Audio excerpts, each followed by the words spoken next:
हम पुराने Walton airport पे मौजूद हैं, जहां आज सुबह सवेरे सिक्योरिटी फोर्सेस की जानिब से दो जो ड्रोन हैं वो मार गिराए हैं। यहाँ पर जो ऐनी शाहिदीन है उनका कहना है सुबह सवेरे जो यहाँ पर धमाकों की आवाज़ सुनी गई और उसके बाद यहाँ रेस्क्यू 1122 की और सिक्योरिटी फोर्सेस की फौरी तौर पर गाड़ियाँ पहुँच गई। अभी भी आप ये देख सकते हैं कि इलाके को मुकम्मल तौर पर कॉर्डन ऑफ किया गया है और यहाँ पर छानबीन की जा रही है और सूरत हाल का जायज़ा भी लिया जा रहा है। यहाँ सिक्योरिटी फोर्सेस की जानिब से इस जगह को कॉर्डन ऑफ कर दिया गया है, अंदर किसी को जाने की इजाज़त नहीं दी जा रही। ताहम पुलिस हुक्काम से हमारी जो बात हुई है उनका ये कहना है कि कोई नुकसान नहीं हुआ। ताहम सिक्योरिटी फोर्सेस की जानिब से जो दो ड्रोन हैं वो मार गिराए हैं। अब उन ड्रोन के बारे में ये भी कहा जा रहा है कि शायद इंडिया की जानिब से आए हैं। यहाँ पर इस वक्त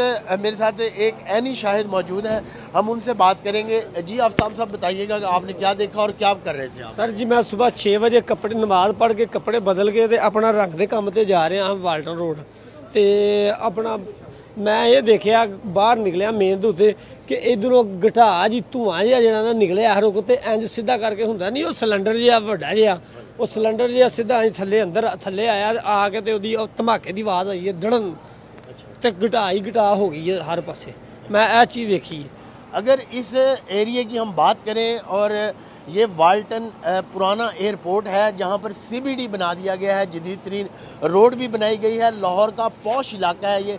इसके बिल्कुल ये आप देख सकते हैं कि ये मेरे दाईं जानिब जो है वो वाल्टन पुराना एयरपोर्ट इसको कहा जाता है और नसीराबाद का ये इलाका है। और ये अगर उसके अपोजिट साइड पे जाएं यानी मेरे बाईं जानिब तो ये इस तरफ फिरोजपुर रोड है जो लाहौर की काफ़ी एक गुंजान रोड है, मसरूफ़ शाहरा है। और उसके परली तरफ जो है वो मॉडल टाउन वाक़या है जहाँ मुस्लिम लीग नून हुक्मरान जमात का जो मरकज़ी दफ्तर भी है पार्टी का 180H मॉडल टाउन और उसके साथ ही अरफा करीम टावर यूनिवर्सिटी भी है।